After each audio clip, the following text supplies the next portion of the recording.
தரித்திரம் இன்றி வாழ சில முக்கிய குறிப்புகளை இந்த வீடியோவில் பார்க்கலாம். வாருங்கள்.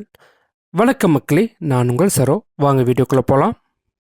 முதலாவது, ஒருவருக்கு பணம் கொடுக்க வேண்டுமென்றால் வாசல் படியில் நின்று கொடுக்கக்கூடாது. கொடுப்பவரும் வாங்குபவரும் வாசல் படிக்கு உள்ளே இருந்து கொடுக்க வாங்க வேண்டும். அப்படி இருந்தால் தரித்திரமின்றி வாழலாம் என்பது ஒரு ஐதீகம். அடுத்து, வாசற்படி, உரல், ஆட்டுக்கல், அம்மி போன்றவற்றில் உட்காரக்கூடாது. அடுத்து, பாக்கு இல்லாமல் வெறும் வெற்றிலை சுண்ணாம்பு போடக்கூடாது. அப்படி போட்டால் தரித்திரம் கண்டிப்பாக உங்கள் வீட்டில் குடியேறும் என்பது ஒரு ஐதீகம்.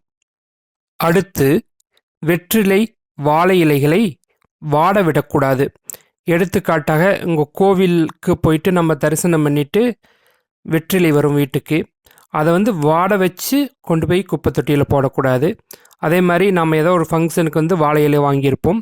அப்படி வாழை இலையை வாட விடக்கூடாது. அதுக்கு முன்னாடி எடுத்து நம்ம டிஸ்போஸ் பண்ணிடணும்.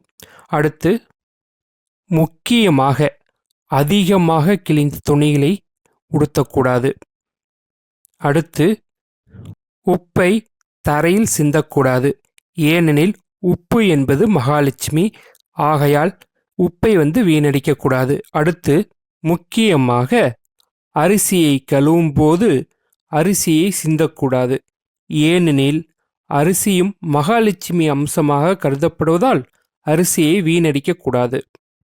அடுத்து, முக்கியமானது, இரவு நேரங்களில் பால், மோர், தண்ணீர் ஆகியவற்றை அடுத்தவர் எடுத்து செல்ல அனுமதிக்கக்கூடாது.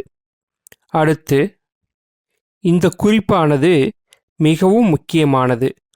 குத்து விளக்கை தானாக அணையவிடக்கூடாது.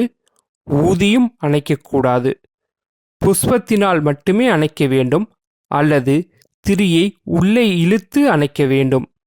அப்படி நீங்கள் செய்தால் உங்கள் வாழ்வில் தரித்திரமின்றி வாழலாம் என்பது ஒரு ஐதீகம். அடுத்து, முக்கியமாக வீட்டில் யாரையும் சனியனே என்று அழைக்கக்கூடாது.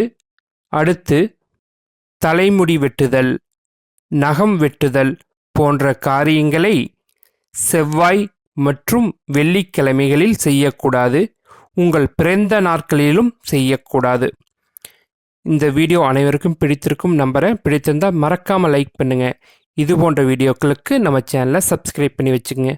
நன்றி, வணக்கம். நான் உங்கள் சரோ.